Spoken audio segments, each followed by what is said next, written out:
नमस्कार। आज हम मानव मन की एक बहुत ही रहस्यमयी और गहरी यात्रा पर निकलने वाले हैं। आइए सीधे इसमें गोता लगाते हैं।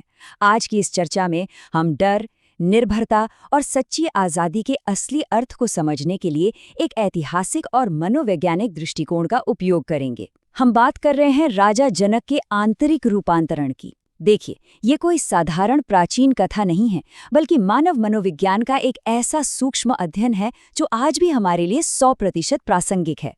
इस सफर में हम देखेंगे कि कैसे हम इंसान अपने ही बनाए हुए सुरक्षित दायरों में कैद हो जाते हैं और कैसे उस कैद से बाहर निकलने का रास्ता अक्सर वहां छिपा होता है जहां देखने की हमारी हिम्मत तक नहीं होती है। जरा सोचिए, बाहर से पूर्ण, भीतर से बेचैन। ये एक ऐसा वाक्य है जिसमें पूरे मानव संघर्ष का सार छिपा हुआ है।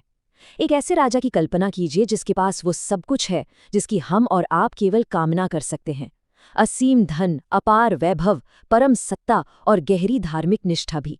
बाहर से देखने पर राजा जनक का जीवन एकदम परफेक्ट था, किसी चीज की कोई कमी नहीं थी। लेकिन इस बेदाग बाहरी आवरण के ठीक नीचे एक ऐसा खालीपन था, एक ऐसी भयंकर बेचैनी थी जिसे कोई भी राजमहल या खजाना भर नहीं पा रहा था। सच कहूं तो ये एक ऐसा दर्दनाक विरोधाभास है जिसका सामना हम में से कई लोग अपनी जिंदगी में कभी न कभी जरूर करते हैं।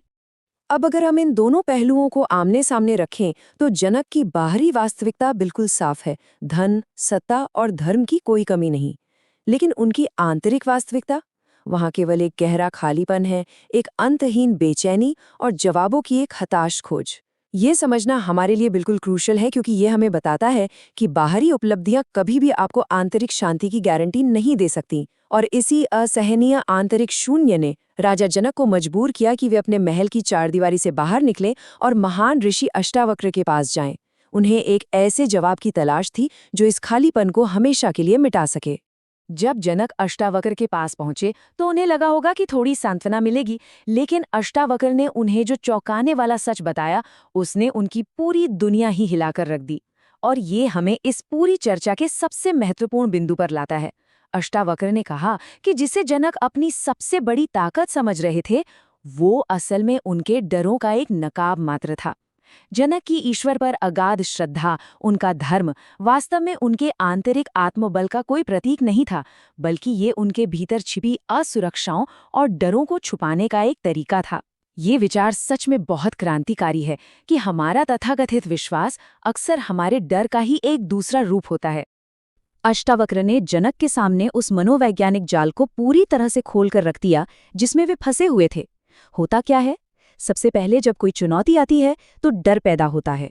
फिर इस डर से घबराकर इंसान तुरंत किसी बाहरी सहारे की तलाश शुरू कर देता है, जिसे वो अक्सर ईश्वरीय धर्म का नाम दे देता है।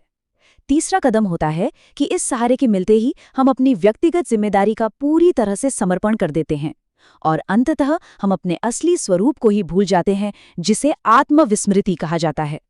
ये चक्र बहुत ही खूबसूरती से दर्शाता है कि कैसे डर जनक को मजबूर कर रहा था कि वे अपनी शक्ति किसी और को सौंप दें। यहाँ पर अष्टावक्र ने जनक को एक बहुत ही चुभने वाला सच बताया। डर से जन्मा धर्म कभी मुक्ति नहीं देता, वो केवल नियंत्रण करता है। जनक को धीरे धीरे ये एहसास होने लगा था कि उनका पूरा धार्मिक जीवन वास्तव में डर की नींव पर खड़ा था। उनके हर फैसले में एक अज्ञात भय छिपा था, उनके हर कर्म में एक संदेह था। अष्टावक्र ने एकदम स्पष्ट कर दिया कि ऐसी कोई भी मान्यता जो डर से पैदा हुई हो, वो कभी आपको आज़ाद नहीं कर सकती। इसके उलट वो केवल आपको नियंत्रित करती है। डर के आधार पर किए गए काम हमें स्वतंत्रता की ओर नहीं ले जाते, बल्कि वे हमें निरंतर शंकाओं और कठोर नियमों के एक ऐसे जाल में फंसा देते हैं जहां से बाहर आना असंभव सा लगने लगता है। अष्टावक्र ने जनक से सीधा सवाल किया कि क्या वे वाकई जी रहे हैं। देखिए, एक नियंत्रित जीवन वो है जो डर से प्रेरित होता है, जहां इंसान सिर्फ सुरक्षित रहने की कोशिश करता है और हर जोखिम से बचता है। लेकिन सच कहूं तो ये जीवन जीना नहीं है, ये सिर्फ अपना अस्तित्व बचाए रखना है। इसके विपरीत एक वास्तविक जीवन वो है जो पूरी तरह से निडर हो, जहां इंसान अपनी पूरी क्षमता के साथ खुद को जीवित महसूस करे और अपने हर कर्म की पूरी जिम्मेदारी ले। डर ने जनक को उस वास्तविक जीवन से दूर ले जाकर एक नकली सुरक्षा के घेरे में कैद कर दिया था। राजा जनक, जो पूरे राज्य का भार उठाते थे, वो वास्तव में ईश्वर के विचार का उपयोग अपनी ही आंतरिक जिम्मेदारियों से भागने के लिए कर रहे थे। इसे अष्टावक्र ने एक सुंदर पलायन कहा है। ये एक और बहुत ही चुभने वाला लेकिन एकदम सटीक विचार है। हम इंसानों के लिए अपनी जिम्मेदारियों का बोझ खुद उठाना बहुत मुश्किल होता है, इसलिए हम बहुत ही चालाकी से अपने इस डर को आस्था और भक्ति के खूबसूरत आवरण में लपेट देते हैं। किसी बाहरी सहारे पर निर्भर रहना कोई आध्यात्मिक उपलब्धि नहीं है, बल्कि ये जीवन की वास्तविकताओं से भागने का एक बहुत ही आसान और समाज द्वारा स्वीकृत तरीका बन जाता है। हम इंसानों की एक बहुत ही अजीब और सुविधाजनक प्रवृत्ति होती है ना? अष्टावक्र ने इसे जनक के सामने रखा। मान लीजिए कुछ अच्छा हुआ तो हम तुरंत कह देते, अरे वाह, ये तो ईश्वर की कृपा है। और अगर कुछ बुरा हुआ तो हम कहते, ईश्वर हमारी परीक्षा ले रहा है। दोनों ही स्थितियों में हमने कितनी चालाकी से खुद को जिम्मेदारी से बाहर कर लिया। इसका नतीजा ये होता है कि इंसान अपनी सेल्फ अवेयरनेस पूरी तरह खो बैठता है और जीवन के केंद्र से खुद को हटाकर बस एक असहाय कठपुतली मान लेता है। जनक को अब समझ आ रहा था कि वे भी अनजाने में बिल्कुल यही कर रहे थे। तो फिर सही रास्ता क्या है? अष्टावक्र ने जनक को सच्ची परिपक्वता यानी ट्रू मैच्योरिटी का मार्ग दिखाया। एक राजा के रूप में जनक जानते थे कि समाज को चलाने के लिए अक्सर डर का इस्तेमाल किया जाता है, लेकिन अष्टावक्र ने बताया कि समाज को डर की नहीं बल्कि समझ की जरूरत है। और ये समझ कोई मुफ्त की चीज नहीं है, इसके लिए अपार साहस चाहिए। परिपक्व होने का असली मतलब ही यही है कि इंसान बिना किसी मानसिक या भावनात्मक बैसाखी के अपने खुद के पैरों पर खड़ा होना सीखे। जब तक हम बाहरी सहारों पर लटके रहते हैं, हमारा वास्तविक विकास पूरी तरह से रुका रहता है। अब जरा एक पल के लिए रुकिए और उस क्षण की कल्पना कीजिए जब राजा जनक के सामने अष्टावक्र ने इन सभी भ्रमों को एक एक करके तोड़ दिया, जब उनके जीवन भर की मान्यताओं की नींव खिसक गई। उस पल महल में कोई शोर नहीं था, बल्कि जनक के भीतर एक महान सन्नाटा छा गया। ये एक बहुत ही भारी, बहुत ही गहरा सन्नाटा था। ये वो क्षण होता है जब इंसान को अचानक एहसास होता है कि उसने अपना पूरा जीवन एक भ्रम में, एक झूठे सुरक्षा चक्र में बिता दिया है। जब आपकी सारी बाहरी परतें गिर जाती हैं, तो पीछे केवल और केवल ये सन्नाटा ही बचता है। इस सन्नाटे में जनक का सामना एक बहुत ही कठोर सच्चाई से हुआ। अब कोई सहारा नहीं था, अपनी गलतियों के लिए दोष देने के लिए भी कोई नहीं था। ये एक बेहद डरावना फिर भी बहुत ही खूबसूरत एहसास है, जब सारे बाहरी सहारे अचानक गायब हो जाते हैं। जब आप अपनी विफलताओं के लिए किसी और पर उंगली नहीं उठा सकते, तब छिपने की कोई जगह नहीं बचती। अंततः हम सभी को पूरी तरह से अकेले, बिना किसी आवरण के खुद का सामना करना ही पड़ता है। और सच मानिए, यही सत्य से साक्षात्कार का सबसे पहला कदम है। और आपको पता है, इसी सन्नाटे से जन्म होता है सच्चे विवेक का।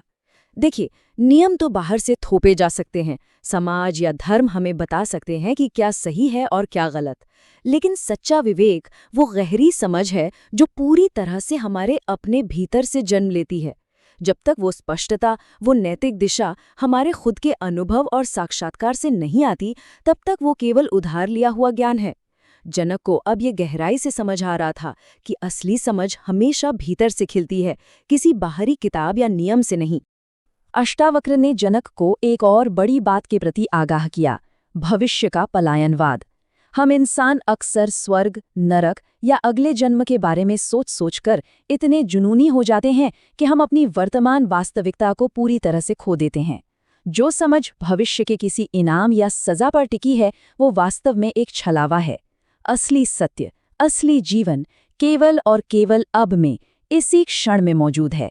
वर्तमान की इस कठोर लेकिन सच्ची वास्तविकता से जुड़ना ही वास्तविक जीवन जीना है। जनक के भीतर जो खालीपन था, जिससे वे जीवन भर भाग रहे थे और जिसे वे दुनिया भर की दौलत और धर्म से भरने की कोशिश कर रहे थे, अष्टावक्र ने उन्हें उसी खालीपन में पूरी मजबूती से खड़े रहने को कहा। उन्होंने कहा, इस खालीपन से मत भागो, क्योंकि जब इंसान उस शून्यता को स्वीकार कर लेता है, जब वो उससे भागना बंद कर देता है, तभी उसे पता चलता है कि असली और संप्रभु शक्ति कहीं बाहर नहीं है, बल्कि वो शक्ति इसी शून्यता से, इसी खालीपन के ठीक बीच से पैदा होती है। तो राजा जनक की इस पूरी आंतरिक यात्रा के बाद एक बहुत ही गहरा सवाल हमारे सामने आके खड़ा हो जाता है। क्या बिना किसी सहारे के डर का सामना किया जा सकता है? क्या हम इंसान उन सभी बाहरी सहारों को छोड़ने के लिए तैयार हैं जिनसे हम इतनी मजबूती से चिपके हुए हैं ताकि हम वास्तव में खुद को जान सकें? क्योंकि याद रखिए, सच्ची स्वतंत्रता वहीं से शुरू होती है जहां हमारे सारे बाहरी सहारे खत्म हो जाते हैं। इस विचार पर जरूर गहराई से मनन कीजिएगा। आज के इस विश्लेषण में हमारे साथ जुड़ने के लिए आपका बहुत बहुत धन्यवाद। मिलते हैं अगली बार एक और नए और दिलचस्प विषय के साथ।